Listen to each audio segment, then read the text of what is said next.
Today we're going to look at some highlights from the BIM Substation Designer from SBS. First thing to note is the equipment library that's been added. We've extended the capabilities for Revit families to give you a three-dimensional placement and equipment search functionality. The way this works is you would go and find, for example, a circuit breaker. Circuit breaker, of course, appears on your cursor, and you can snap to a variety of places, faces, etc. Of course, we want to rotate, so the standard Revit commands still work. You can see that I'm rotating this around so that the conduits line up with the conduits in the foundation, and click. The object stays on your cursor, so you could place multiples if you want. And then we are going to hit escape to end. And I'm going to switch to a different view over to our 3D, where we have some lines on the ground to help us place our grid, to help us place where these objects would go. In this case, I'm going to do a steel structure. So we're going to do some steel structures, but we're going to use a work plane to place these.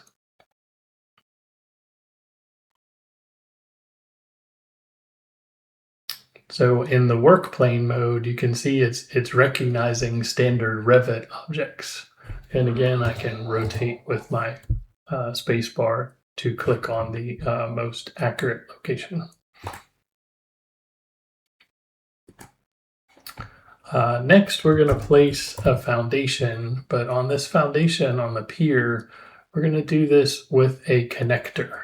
So BSD, we've also extended the ability to place objects using connectors, and I'll zoom in here so you can see what this connector looks like. You see how there's an XYZ axis down at the bottom? That connector, when you're placing by connector, if you snap anywhere close to that connector, like I'll snap here on the edge, you'll see that the foundation shifts and rotates correctly. So if BSD, we've extended the abilities of Revit so that as long as you're close, if you have specific snapping points or specific rotations that you want to see, behaviors that you want to see during placement, then we support that through a BSD connector. I'll continue that with this switch. You'll be able to see it a little bit better with the switch. So when I pick the switch, you can see, standard Revit placement as I click near any kind of surface or face, it's of course flipping around somewhere. But if I go anywhere near a connector and click, you'll see that it rotates appropriately, which greatly speeds my placement along, because I can just not randomly, but I can just be close, and I know that it will always be in the correct spot and placed correctly. Next, we're going to take a look at some of the properties that are on here. So I'm going to select this steel structure, and I'm going to do properties.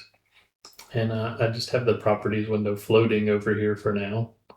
But this properties window, you can see we're starting to extend the data model to different phases that it was created or demolished. And then there's all kind of equipment IDs and project codes. We're starting to create the families in such a way that, BSD supports common substation workflows just right out of the box. And in this particular case, I've gone ahead and I've adjusted the height of this support steel. And you can see as I change it, the whole thing shifts up and down. The foundations change, the height of the switch changes. It's all connected and attached to each other and shifts appropriately as I do that. So next we're going to place some connectors, and then we'll place some bus. So you can see here I have line or pad mount. I can even use, I can set up my library in such a way that I could place the same object different ways. So in this case, I'm going to do pad mount, and I'm going to continue using connectors. And as long as I get close, I'm gonna snap to the correct location.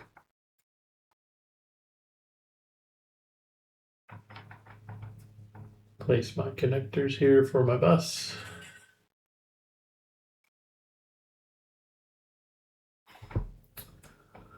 Another extension that we've done is the ability to add actual bus objects and flexible conductors. So Revit did not support three-dimensional running of cables and bus.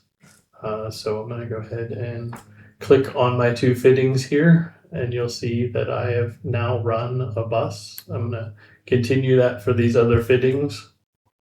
And all I'm doing is clicking on the first fitting. You can see down here, click on the first fitting, click on the next fitting, and hit escape. That kind of ends that placement. And so now that I've placed this, again, I'm going to pull up the properties on it so that you can actually see. We have created full Revit families for this. So you can see this is actually 5-inch round bus. But we are creating all of the different different schedules of buses and sizes, in addition to multiple types of conductors. And all of those objects that we have, of course, are going to continue with the same intelligent level of attribution. So we'll be able to tag them and do various things with them as we go forward. All right. So we have our buses, we have our switches. Let's go ahead and do one connector. I'm not going to do all of the runs, but I'll do a connector here. And we'll go over to this side and place here, just so that you can see, what running cables look like. I'll place, I'll place two of them here. I'll just snap to my BSD connectors. You can see my rotation is working great. It automatically rotates for me. Picking fittings to add cable is the command you want. And you can see we have kind of an extended command here that says 0 fittings selected. That's in case you want to run things without breaking them, right? When I select these two fittings and I hit the checkbox, it's just going to run between that fitting and that fitting. But if I select multiple fittings, like if I want to just continue it through, like if you have a continue through or pass through kind of connector, we also support those. And I'll do one more run here, just to pick the two different fittings.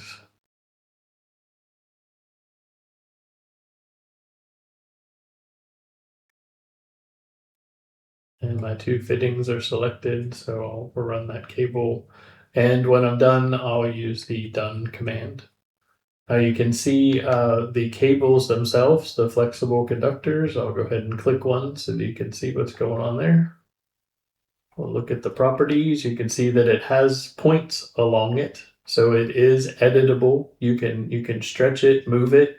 We're going to continue to expand our capabilities with BIM Substation Designer for updating it and rerouting it, supporting SAG and things like that.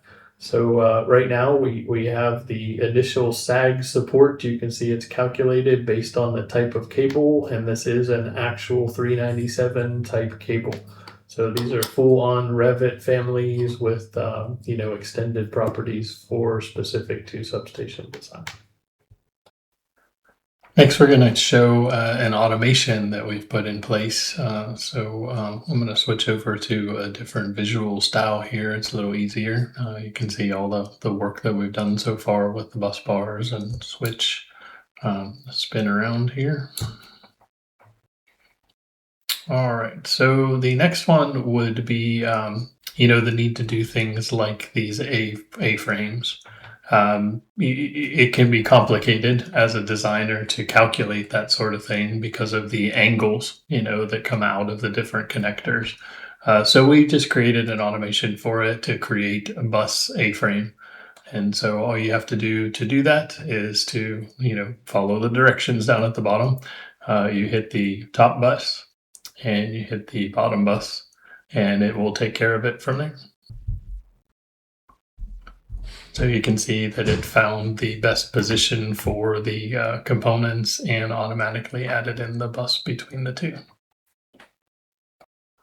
So all of this, as we're going and designing, of course, is taking advantage of the abilities in Revit to generate automatic bills of materials. You can see here as I select the BOM that it's automatically generating bill of materials. I can leverage all of that to generate sheets. So for example, here's a bill of materials construction print. Here's a Bay 1 with the automatically generated tags from the intelligence that's stored on the objects. And you can even leverage the property of when it was installed or when it will be installed or removed to generate things like only show me the future objects. So these objects, as you can see here, are the new future objects for us.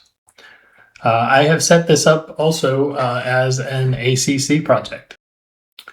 So I'm going to go ahead and close my project now, which of course will ask me if I want to save up to the cloud. So yes, I will synchronize.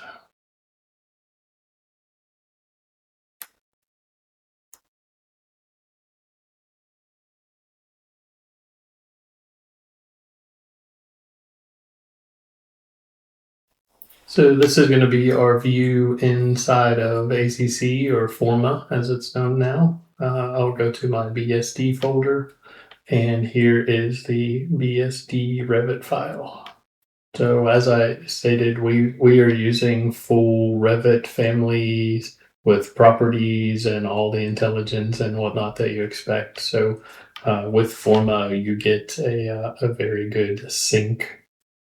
So you can see here some of the conductors and whatnot that I added. And if I go look at some of the properties on these,